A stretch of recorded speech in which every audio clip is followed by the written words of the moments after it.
Good morning and welcome to what is now, I believe, our seventh annual meeting of the Viral Hepatitis Collective in Oregon. I've often thought of it as my favorite day of the year, so I'm very grateful that you've invited me back after my retirement to talk about the last 20 years of viral hepatitis in Oregon. I'm going to start by kind of giving you a little timeline, an overview of kind of things that happened, the sequence of events that brought us to where we are today. First, from the OHA Viral Hepatitis Program perspective, and then I'll next talk about kind of other events in the rest of Oregon. And so in 2000, chronic hepatitis C wasn't even reportable in Oregon, but we did get funding to study the causes of chronic liver disease in Multnomah County. And not surprisingly, found out that the number one cause was hepatitis C. And at that point, a young preventive medicine resident from CDC was trying to stay in Oregon, and she managed to land a job working on this study. And so that is how I got my start, both in Oregon and in viral hepatitis. The next notable event was in 2003, when we were lucky enough to get funding. Actually, all states got funding for an adult viral hepatitis prevention coordinator, and we were fantastically lucky to land Ann Chaquin, who's kind of become a legend in the field here in Oregon as our first coordinator. A couple of years later, there was a period of about 7 years where we did get some funding for surveillance for viral hepatitis, and Tasha Martin led that program and is still with us today in another capacity, but she jumps in whenever we need her to help out with hepatitis outbreaks and analyses. In 2005, and partly because of that grant, that was the first year that we made positive lab results for hepatitis C in Oregon reportable so that we could start tracking it. And a year later, Ann Chaquin launched our first strategic plan for controlling hepatitis C in Oregon. And you'll notice that a big change is that at that point, it was more prevention. We weren't quite bold enough to say elimination like we are now. 2009 was bittersweet. We waved goodbye to Ann Chaquin, who went on to have a great career and had a lot of impact in the Department of Corrections of Oregon. But we recruited this woman from the Bay Area, Jude Leahy, who seemed to really hit the ground running. And of course, if you know her, you know that she is a force of nature. So we've been lucky to have two legendary prevention coordinators in Oregon. In 2014, after getting a small grant the previous year, we launched our first viral hepatitis Epi report, which I think was pretty influential in starting to, the data were used to drive policy changes, which you'll see more about in my next slide.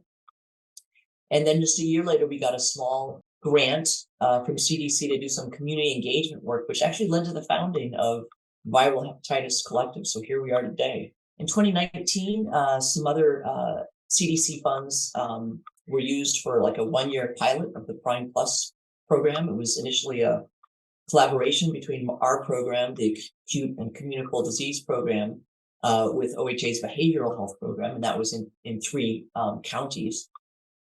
Just 2 years ago, CDC kind of expanded their funding so that all states could have funding for both viral hepatitis prevention coordinator and an epidemiologist, and we welcomed Gabriela Escucha to our team. And however, as you know, Jude went off and has been doing fabulous work in behavioral health, launching Save Lives Oregon and the Clearinghouse and working on Prime Plus. But miracle of miracles, we lured Ann Chaquin back. And also just this last summer, we welcomed Shannon O'Brien as the new director of the viral hepatitis program when I retired. So kind of for other events, and key events happening in Oregon was in 2011, the FDA approved the first direct-acting antiviral agent for hepatitis C. So kind of for other events, and key events happening in Oregon was in 2011, the FDA approved the first direct-acting antiviral agent for hepatitis C. It was much more effective, had far fewer side effects, didn't require any injections. However, very expensive at first, so it's kind of taken some time, but it's, as you'll see in some of our numbers later, it's become much more commonly practiced than when it first was approved.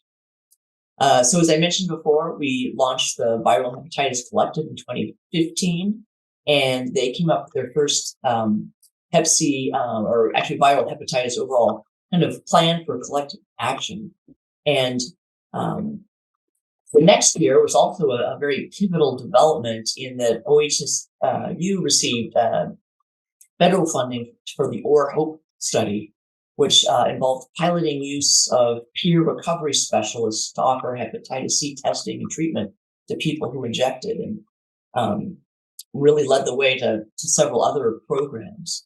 As I mentioned, the Viral Hepatitis Collective Action Plan was launched in 2016, and in fact, Curing Ambassadors and Lauren Sand has been an outspoken advocate for 20 years. And since 2001, she was asking the Oregon Health Plan to fund, ribavirin and interferon. And since about 2013, she's been pushing them on the DAAs. And we had really a big win in 2018 when the Oregon Health Plan expanded treatment down to individuals with a fibrosis score of 2 or higher, because before only the sickest, the people with really advanced liver disease had qualified. So that helped. And then the next year, a very huge milestone is that OHP dropped their restriction against treating people who had substance use or alcohol use disorders, including even active injection drug use was no longer like a contraindication to treatment. Additionally, they opened it up to all stages of fibrosis, which was also very impactful because it meant that it made the evaluation much simpler. People no longer needed, biopsies or fibroscans or ultrasounds. Really, just by blood tests, you could assess. You could do the evaluation to assess what would be the best medication to use for someone to treat hepatitis C. And then kind of following on the model set by OHSU and the Hope study, the Prime Plus program, after the initial pilot that with CDC funding from viral hepatitis, the Prime Plus program expanded after their first year of 3 counties to over 20 counties using state opioid response funds. And it's now housed in OHA's behavioral health program. And then just earlier this year, the Oregon Health Plan dropped all prior authorization requirements, which really makes treatment easier, and that it really streamlines treatment. So people can come in one visit and have, blood drawn and get the RNA done on the same test, on the same lab specimen that is used for their antibody test, and get the other workup done and just start without waiting weeks and weeks. So I'll turn next to really kind of why we're here today, which is our latest hepatitis elimination plan. And a lot of you'll hear more about it today from other people, but it really was kind of an outgrowth of the Viral Hepatitis Collective Action Plan, and really modeled very closely after that. And so kind of the 4 basic pillars, the 4 main goals are to prevent new infections. We have to improve health outcomes among people with chronic infection, and we have to eliminate health disparities and inequities. And then the last thing, which has always been my bread and butter, is improving the use of surveillance and using the data for action. And so what I'd like to do for the next bit here is to look at the data driving these 3 goals, how we track new infections, how we improve, how we know whether health outcomes are improving, and what's going on with health disparities and inequities. So for instance, to prevent new infections, we have to know how many there are and where they're occurring and who they affect. So this is a basic slide. I've shown you this kind of information before. Here, this shows the cases of hepatitis A, B, and C each year. It averages 25 or 30. They sort of bounce around from year to year. We haven't had any big changes, even during the pandemic, in the number of cases. But it's important to know so that we can track. I mean, if we see a lot more going up, then obviously we need to look at where they're occurring and jump into action and see what's driving that. Some of the ways that we look at trends are just by looking at things like age and gender. And so for an example is, if you look at the age groups of cases, for A, B, and C, that if you kind of just block out that one big blue bar under 20 to 29, that, kids really don't show up with like hepatitis A and B anymore. There are very few cases, and that's because we have routine, vaccination of children that's very effective, and it's been going on in our state for over 20 years now. So that's why we don't see so many cases of A and B, because they're vaccine preventable. And the highest numbers are among people in their 30s and 40s because they didn't have the chance to get it as a kid. So we need catch up there. So that drives, some of our vaccine strategy. The other thing that really, of course, as I mentioned, is hepatitis C. And fortunately, we don't see many cases in kids, but boy, by the time people turn 20, you see a lot more cases of, new infections with hepatitis C, which we know is largely due to injection drug use. So again, by, investigating as many cases of acute hepatitis, A, B, and C, we can find out about the risk factors and what kind of things we need to do for prevention. And really, for both of these, the leading risk factor is injection drug use. It's, the major cause for Hep C, but it's now become the largest single cause for hepatitis B, although, of course, we also have like healthcare associated risk factors for both of them, but more so for hepatitis B than C, and of course, a much higher risk of sexual transmission. So that's why, doing sort of catch up hepatitis B vaccination campaigns among people with sexual risk factors is just as important as, addressing, screening or vaccinating people who inject. And so naturally, that's why kind of the two main things that we're going to do to prevent new infections is to, promote vaccine and harm reduction.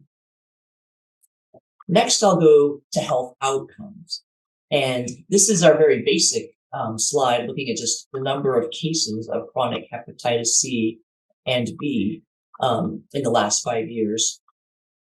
In the case of chronic hepatitis C, you can see on average there have been over 5,000 cases a year, but drops in kind of the last 3 years, kind of leading up to the beginning of the pandemic. And a similar trend with chronic hepatitis B. There, the numbers are much smaller. I mean, about 10%, fewer than 10% as many cases in chronic hep B. But again, a bit of a drop in the last few years, which we hope is encouraging, and not just a lack of, that maybe screening fell apart around the time of the pandemic and got worse. But it is encouraging that those numbers have gone down. And so one of the things that we wanted to look at, and another valuable tool in looking at health outcomes, is looking at health claims data. And what I mean by that is, if you look at the bottom of my slide there's an acronym, which you'll probably hear about, is all payer, all claims data.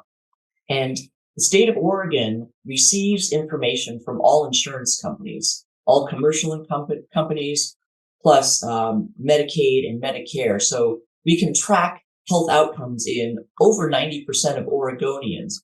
We can track things like their diagnoses, whether they had blood tests or procedures done, and unfortunately not the results of the tests.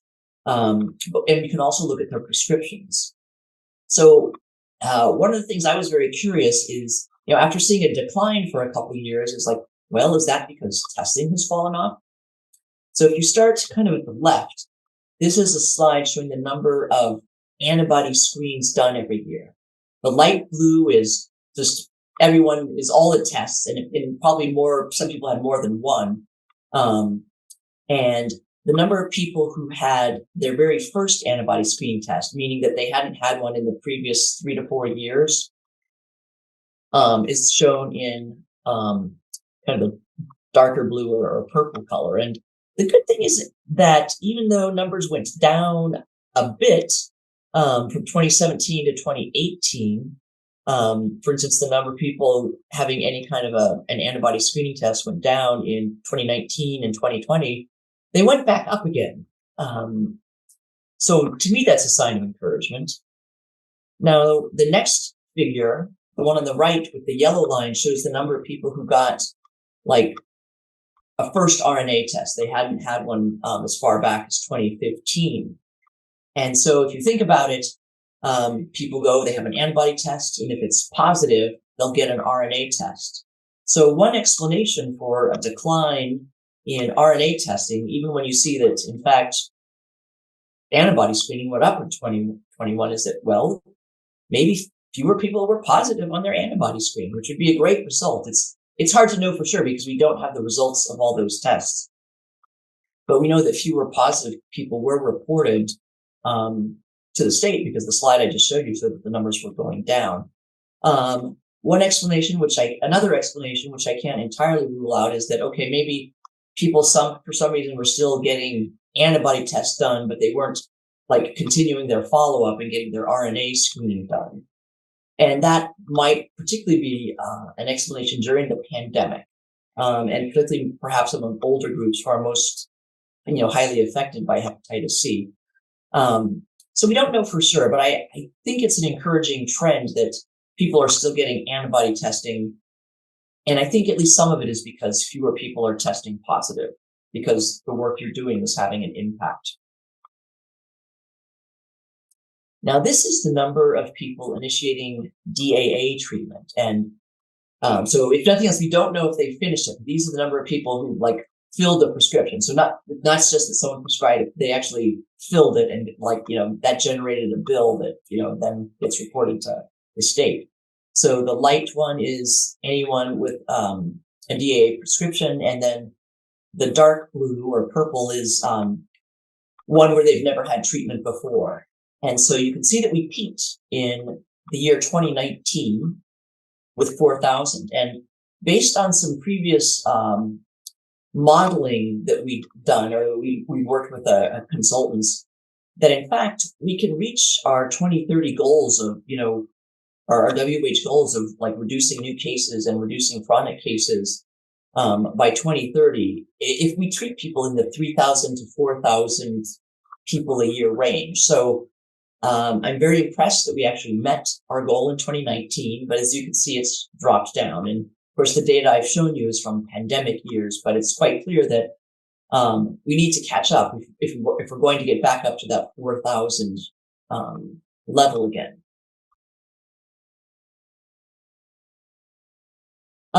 This is another way of kind of looking at outcomes, is how many people are hospitalized with hepatitis C. And so what we did is we get hospital discharge data, and you look at each person for each hospitalization, they'll give you a number of their diagnoses. So we look for people that have both hepatitis C and then some indication of pretty severe liver disease. Because if you just have sort of mild liver disease and you have hepatitis C, maybe you were still there because you had a heart attack or, had the flu or something. But we counted only people that had severe claims. So these were people that had either cirrhosis, some kind of claim related to a liver transplant, or to liver cancer.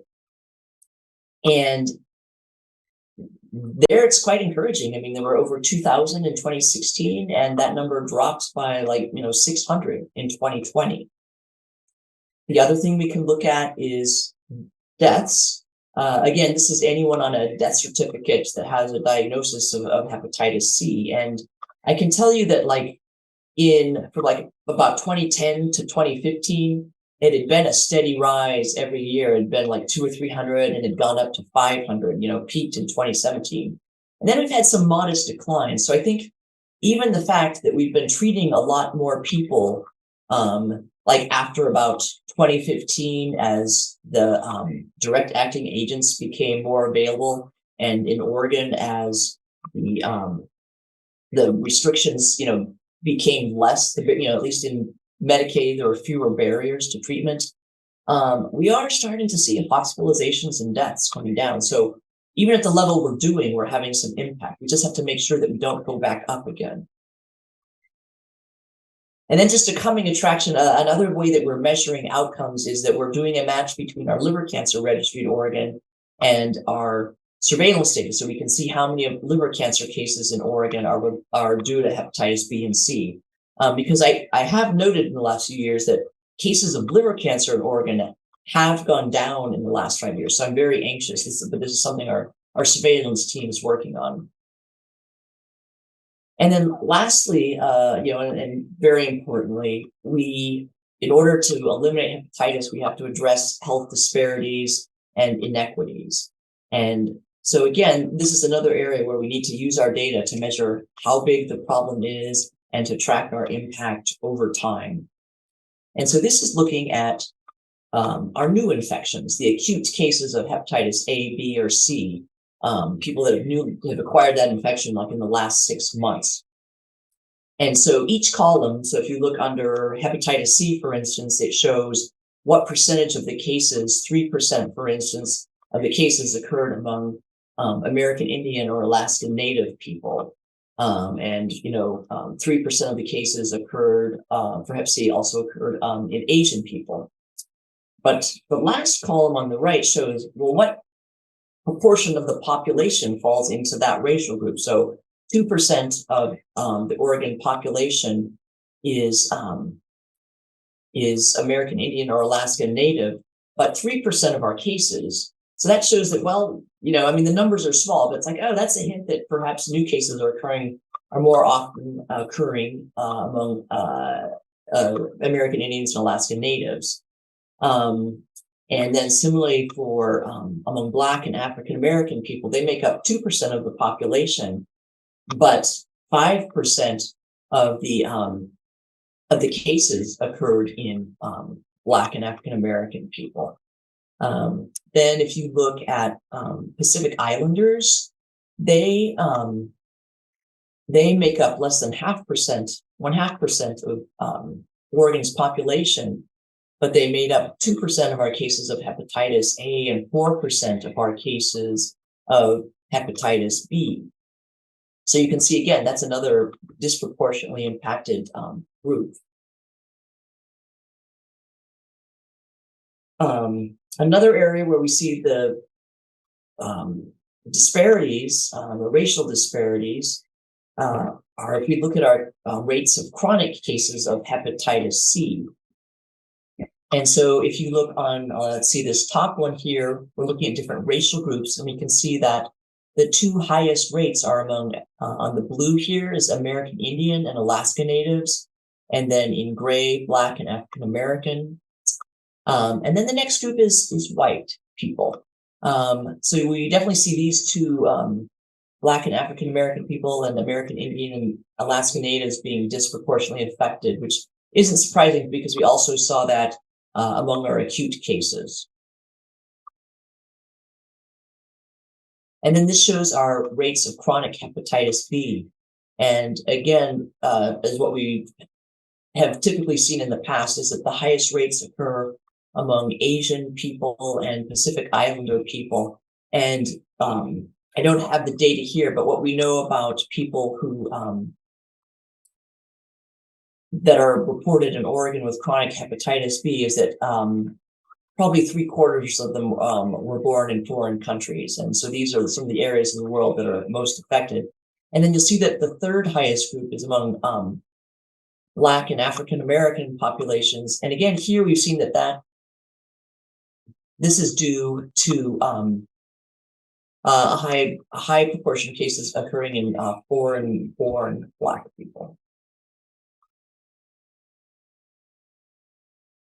And another area where we've been able to measure disparities is for hepatitis C in our mortality numbers. And again, some of the groups that are most affected are the ones that are most likely to acquire the infection, but we've seen more deaths among American Indian and Alaska Native people and among Black and African American people.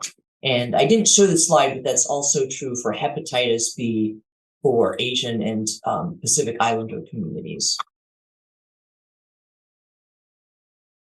So to summarize, we have seen some slight drops in the cases of chronic hepatitis B and C in the last 3 years, but the role of the pandemic is not entirely clear, or we haven't, it's kind of still persisted in the last 2 years. The data aren't finalized yet, but it's, you know, and it's always puzzling because we don't have that much data on our cases of hepatitis C, because the only information that's reported to us is what is on the lab report. So it's, you know, it's their age and their address and gender. We don't know a lot else that's going on, and we aren't able to follow them up and see what their whole testing history was.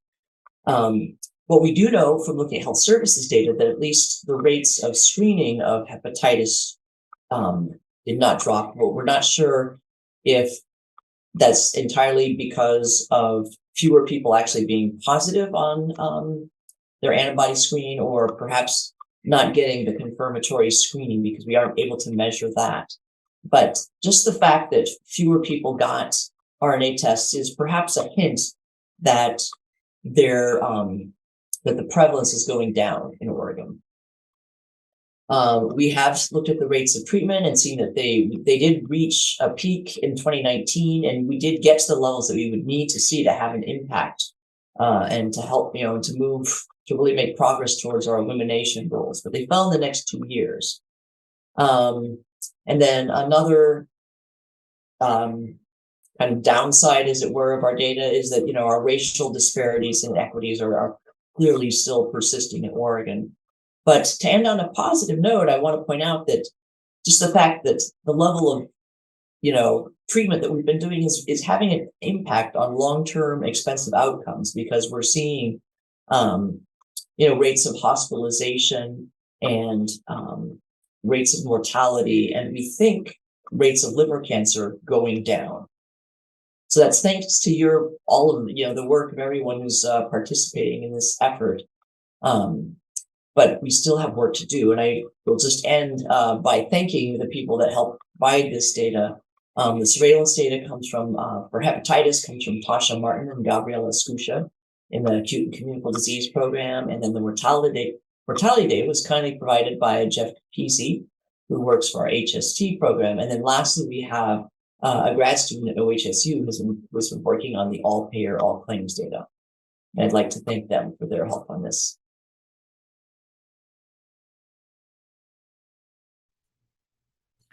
Thank you very much, Anne. I am going to bring you up. Anne, if you are available, I'm going to make you a co-host so you can get to the top of the screen. And Bob, I believe you put in a question right at the end there. And why don't we start that off and have Anne answer that to get started. So Anne, will wastewater screening be able to be used to measure community prevalence? You know, no one's ever talked about that. I think in some cases it's such an endemic disease that it's just there. It would be interesting because it is, because no one's looked at it, I don't know how quantifiable it would be, because that would be useful to know. But it's you know, compared to like COVID, where a lot of it's used to see like what variant is affecting various communities, as well as like, is it in a community yet? I mean, we know it's in all of our communities. And I'll just leave it. I don't know if Shannon wants to comment, if anyone, you know, in the 2 months since I've been gone, or if she knows of any place that's trying to look at it. But I haven't heard of anything. Yeah, I haven't heard either. And I honestly haven't heard commentary on just like the viability, which I think you sort of alluded to, Anne. You know, some things are easier to find in wastewater and just like the processing that has to be done. And I'm honestly not sure about viral hepatitis, if that is a really viable one, because there's some kind of particulars about how the wastewater gets processed and how they find actually test for the structure. So, but Anne, I see you were unmuting as well, so I'm not sure if you have additional info to share. Excuse me. It also takes resources, and at present time, there are no programmatic resources at OHA for viral hepatitis. So there's really no resources to do such a screening. And it also takes political will. Political will and resources go hand in hand. And right now, we are not there, but that's why all you wonderful people are here today to talk about policy changes and other things that we can do together. Are there any other questions? Please, yes, Hunter, please. Hey, Ann, thank you so much. That was great, and thanks for all your work on the plan. I was curious, the new WHO validation for elimination criteria sort of just came out earlier this month, and I was just curious, what's even possible as far as knowing the things that they ask for in the data that we have. So they're kind of framing path to elimination as a percentage of all the people who are living with hepatitis C who are diagnosed, and a percentage of all the people who have hepatitis C who are treated. Can we get those data from what exists in Oregon, or would we have to build another surveillance mechanism, or just what's feasible as far as knowing that? Yeah, well, see, I mean, the big unknown is how many people are infected, because they have to get into the system and get tested. We do have data going, I mean, we have surveillance data going back to 2005. And so, one of the things we have looked at is doing a match, because the two main data sources we have are both imperfect. So there's surveillance data that comes in. It's if someone is positive and they've been tested at a lab in Oregon, we think we get 95% of them. So we have all those people going back to 2005. And then the APAC data started in about 2010, but in the initial few years, it only covered 75% of people, because they were still trying to get insurers to pony up. And then it's kind of gotten a big boost in recent years, of course, from the Medicaid waiver, so that more Oregonians are involved. So now it probably covers about 95%. And so it can tell us who's getting tested, but not what the results are. So there are ways, I mean, so we have looked at doing a match. And so I can tell you, for instance, that among people who were, who got an RNA test, between the period of 2017 to 2021, people who were, who had an RNA test and then had been reported to our state, had been also, that report went to the state health department, that 40% of those people got treated. So we can do things like that, but in terms of historically knowing anyone ever, anyone ever reported to us in Oregon, have they been treated? I mean, I could probably answer that question, if they were in that period 2000 to 2005 to 2010, there's a low chance that I'm going to be able to find them in APAC data. It gets a little bit better as you go on. So I think where we're best poised is to look at it from year, people who test positive this year, how many got tested in the next, or how many people got treated in the next few years, and by combining kind of this, meshing together our, people that we know how to test in APAC and were reported to us, how many of them got tested, I think is what we can answer. So we just got to be out there testing people. Thank you. So there are some questions in the chat that I'm going to read for you, Anne. Let's see. The first one being, what is the treatment threshold at which we anticipate seeing an effect on transmission? Ideally 100%, right? Yeah, well, I don't know that we can answer it that finally. We worked with this consulting group, just the year before the pandemic. Luckily that got finished before the pandemic. But yeah, I don't have the numbers in front of me now, but it was, they kind of modeled 3 scenarios. If we keep doing what we're doing now, which was actually to hit a peak of 4,000 and then drop off, we would see some decline in new cases. If we could stay at 4,000, kind of in the 3,000 to 4,000 range, and add in harm reduction, that we probably would get, I'm embarrassed to say I can't even remember the WHO goals, but it's 90% reduction in new cases and 85% reduction in deaths, something like that.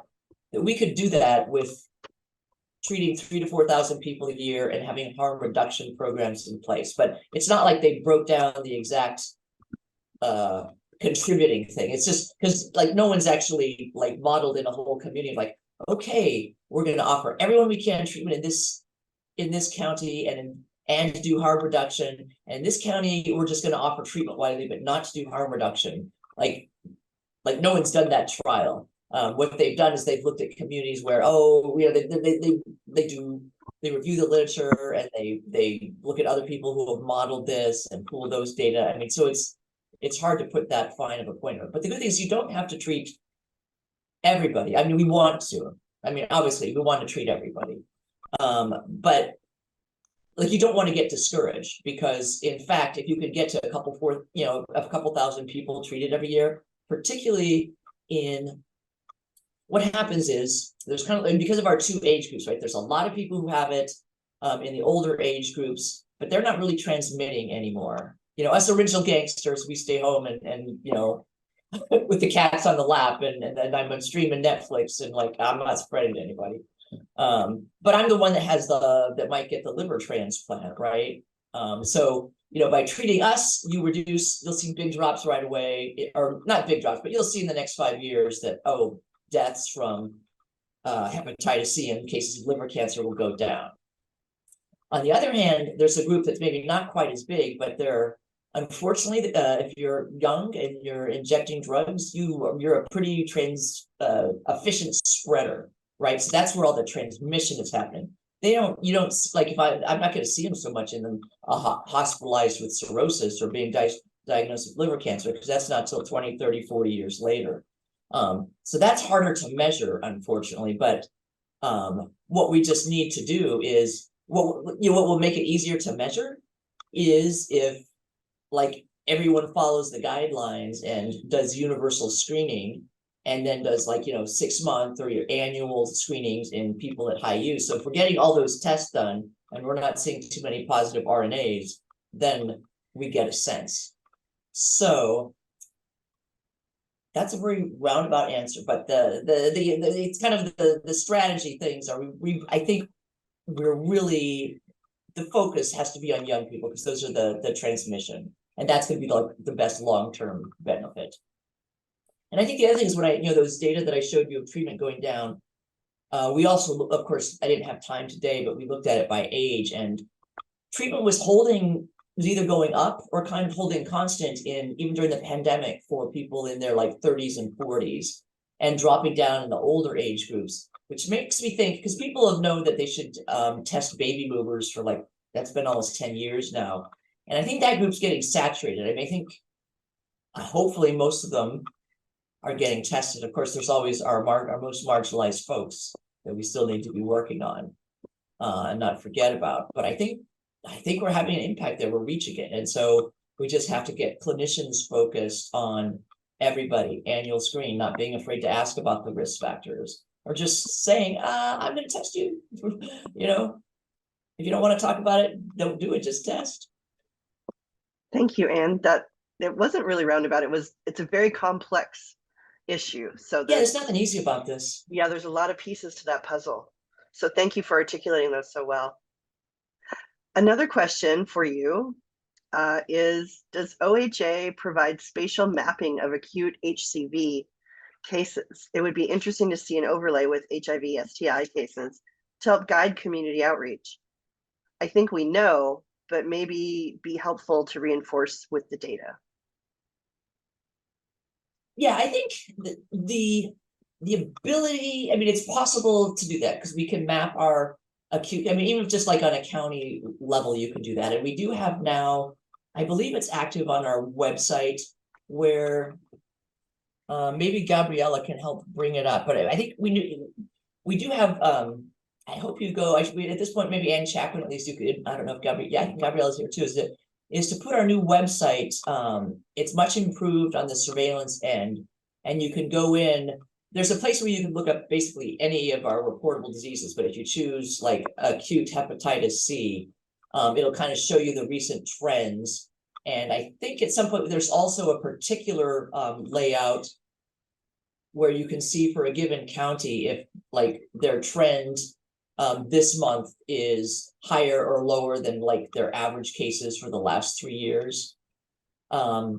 And then the next step is mapping, but it's hard because there's a lot going on in this space, and we have one person, not not like a team of people like we have, upstairs in HIV and STI.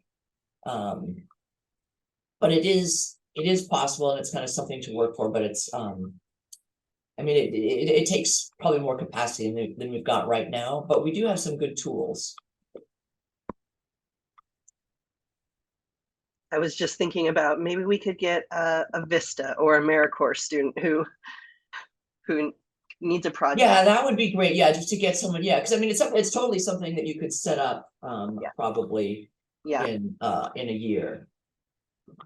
So another question, excuse me, sorry.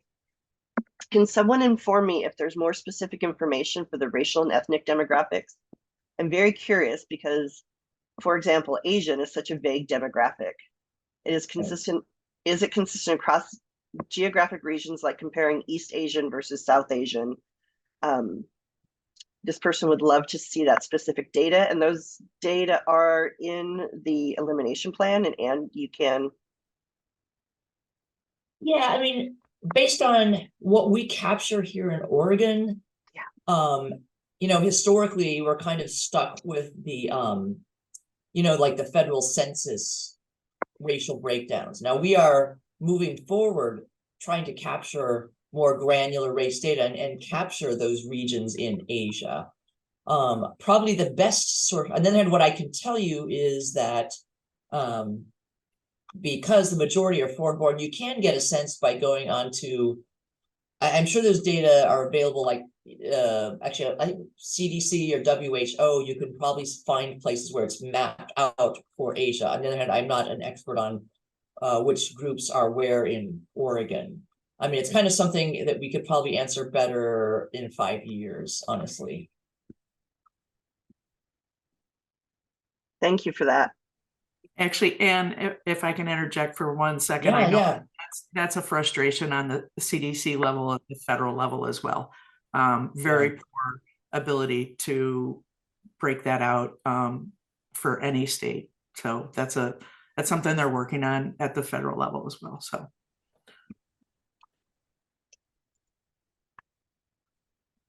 I don't see any other questions in the chat at present. Were there any questions from? Oh, yeah, sorry. Annie had a question. Oh, yes, I'm so sorry. You're absolutely right. I'm curious what you mean when we say harm reduction. Our program, one of the most important harm reduction interventions is the inclusion of safe smoking supplies, which are scarce and in high demand. So, Anne, when you talk about harm reduction, what do you mean? Well, I think there's what we want to do, and then there's kind of what's been studied. I think the studies that have looked at how much you can reduce transmission have looked more generically at, for instance, the the availability of syringe service programs and safe injection supplies. Certainly we know that smoking would be better. That's been politically difficult, and both the state and the federal level people don't want to go there, but I agree with you that's something that should be included. And and again, do we know what proportion of new cases are due to injection drug use versus or the impact of making safe smoking supplies? And the other thing I have to add too, MOUD is harm reduction. That's a big one. And that kind of can ideally also address the smoking issue, but yeah, you're right. I don't know that we're offering that much in terms of safe smoking supplies. Yeah, and I can just speak to harm reduction being a harm reduction. Yeah, and Chapman should be answering the harm reduction question. I can't believe I jumped in. No, you were great. Or Jude Leahy, you're always the what do the studies show? What do the studies show? And I'm all about what do we do on the front lines and what is occurring on the front lines. Annie, you're absolutely right. Harm reduction is about any positive change and being able to provide the resources for people to make any positive change, which includes the mouthpieces for the pipes. Traditionally, harm reduction really is all about what the person needs in the moment to keep them safest while engaging in behaviors that could put them in harm's way. So it isn't, I don't think so much about the definition of harm reduction as what's available and what's politically viable, as Anne said. Jude, would you have anything to add to that?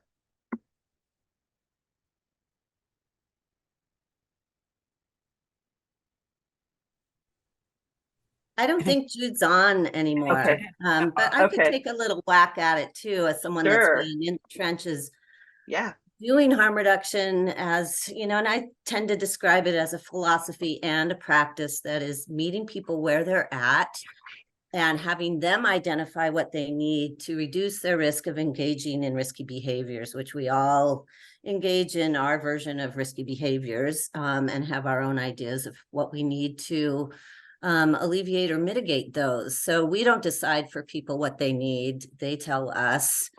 They have a great idea of what they need. And Annie, you're absolutely right. Smoking equipment is a huge resource in reducing the use of syringes and the sharing of syringes, and also providing smoking equipment that people don't have to share straws, well, both smoking and snorting equipment.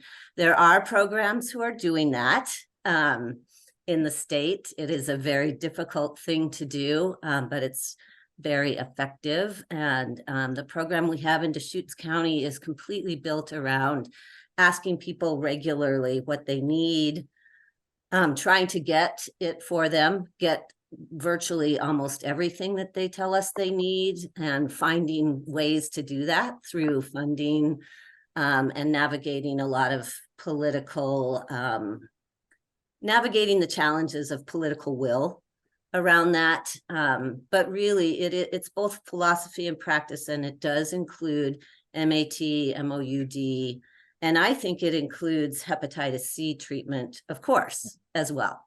And housing and Absolutely. yeah, great. Thank you, Lori, for sharing that. And if you're interested, there will be a breakout group later today in the afternoon about our 4 pillars, which we're going to talk about after the break.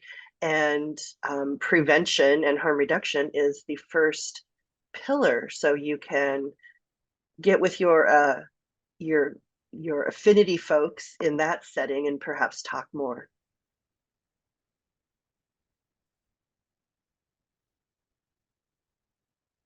Oh, the poll just popped up. Is there another poll? Yes. Do folks see the poll? Wonderful. I threw in another poll here, just to break it up a little. I have a question for Anne Thomas. So years ago, we tried to get the denominator as part of, and to get, you know, a quality measure, and part of the reason we couldn't get a quality measure is we didn't have a denominator for people that have been tested. Have we made any progress on getting hepatitis C as a quality measure? And is that hepatitis C tested, or is that hepatitis C cured? And do we have any updates on that, or anywhere we can go with that as a collective? You know, we haven't worked on that for several years. I'm trying to remember when it was. I mean, I kind of went to the QHOC meeting, which is like the meeting of medical directors of CCOs, and like it kind of died there. I mean, and in their defense, it's like they have so many things already. And the fact is, one of the things we did in the year or so before I left was interview kind of like the chief medical officers of some of the bigger health plans in Oregon, like Providence and Kaiser and stuff, and mentioned, you know, and talking about what they were doing. And a lot of them are very, you know, interested in treating everybody and are trying to implement the universal screening. But I said, oh, like, do you have like a formal like quality improvement plan, or do you have any measures? It's just like, no, it's so hard to get those done. I mean, it's a battle. Do you think if we had a quality measure or a SHIP, if we were part of the SHIP, a state health improvement program, sorry, that might not be the exact acronym, but close enough, I think, for everybody to understand what I'm talking about. Do you think if we had one that would help us eliminate hepatitis C in the state? You mean in the sense of like the technical capacity to measure it? Yeah, and to be able to CCOs, et cetera, accountable? Because there are two ways to do it in my mind. You can either have, I mean, you can like force health plans to track that data themselves. And I think that's going to be hard to do. The other thing is if we made, I think what would be helpful, it would be to track negative to make negative Hep C RNA tests reportable, because at least that way we would know how many of, we can know, like if we're tracking both positive RNA results, which we already get now, and the negative, then you can kind of estimate back how many people, you know, had a positive antibody test, for instance. Because I'm already feeling like, I feel like I already know from the APAC data that we don't need to get all of the antibody tests, because then we'd be getting, you know, 100,000 results a year, and that's a big lift. And a difficult data to manage, but getting like a few thousand RNA results would be more useful. However, there you're running, I don't want to put my OHA colleagues in a hard place, but you're running against OHA leadership who feel that it's politically difficult in this climate after a lot of people I know feel like there's a lot of government overreach into their private lives during the pandemic and telling them what to do and tracking their data, because at that point we did track negative tests and there's not much stomach for it. Interesting. Thank you. And one last question. Is it possible for us to know how many people each CCO is treating and how many are existing in the CCOs that are untreated? Positive, but untreated. Ooh, that would, I mean, you'd have to ask them. I mean, from the APAC data, we can, I don't know, in the data set that we looked at, we just kind of captured we used a data field that says commercial, Medicare, Medicaid. We didn't break it down. It might be possible to do that with APAC data to at least know what the particular insurer was, so we could know, we could look at things like how many people had an RNA test done. I mean, we're trying to devise algorithms based on if you've had an RNA test done and 2 claims, do we think you really have hepatitis C? And when we've done that by trying to match up to our confirmed database, our surveillance data, but it's not like you don't get a 1-to-1 match. You get a lot of people in our surveillance database who aren't in APAC and vice versa. So it's hard to know perfectly. So there would be technical things. I mean, again, if it were a quality measure and they were asked to measure it, I mean, they could tell you like how many people of their enrolled members have been tested and how many have been treated. I imagine most of them could pull that data. It's again, I mean, they're asked to do a lot. And it's tricky for them, but it's something to continue to advocate for with the QHOC, which is it's the Quality Health Outcomes Committee, which is the medical directors of the CCOs. So that's kind of a group to look at. And then I don't know if our Medicaid, I don't know if we have anyone from the Oregon Medicaid program here, whether, I guess that's a question to see if they could address that, and whether like it's something they could prioritize and produce for us. Having done a 3-month stint in Oregon Medicaid earlier this year, believe it or not, those data are in the system, who the payer is. However, how those data could be pulled, who would pull them, and who would make it a priority to pull them would be some of the questions that we would have to ask. So it is feasible. And part of the strategy for our elimination plan is to partner with our friends over in Medicaid and discuss a lot of the issues that we're talking about. But that's, you know, long range strategizing, policy changes, etc. So the reason I asked that of you guys is because of the responses that we got in the beginning from our poll question of the number of people that said it really did depend on the physician or the CCO. And, you know, I think we're at the point of if CCOs are not treating or physicians are not treating, then we need to know why. And how do we fix that? So as a collective, I think that that's important information for us. And then what is the impact of the CCOs that have done the one and done treatment, that you are no longer eligible if you fail the first round of treatment for whatever reason, which is, obviously we know unacceptable, but what is the impact of that? And so Hey, Lauren, to know that would be great. Sure. But this is Randy Bloom. hey, Randy. Hey, how are you? So a lot of people talking are not physician based, but I wanted to answer that. Are you guys hearing? I've got a weird echo. Do you hear that? Yes. So anyway, I've been part of big hospital systems, and when the system focuses on a disease, we all immediately work on it.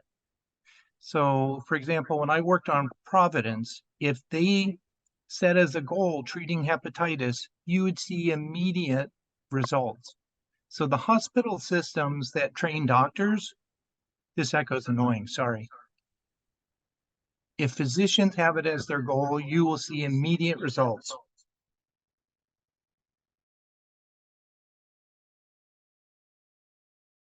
Thank you, Randy. And I just want for folks, Randy, could you just say who you are really quick? Because some folks may not know that you are a hepatitis treating guru in our state. Yeah, so I'm a family practice doctor at Grand Ronde, the Confederated Tribes of Grand Ronde. And I got into this because Dr. Mara for the Cherokee Nation, when he started his program, he realized he couldn't do it alone. So he's trained like over 100 different Indian health clinics. This is what you need to do. And then we all started doing it.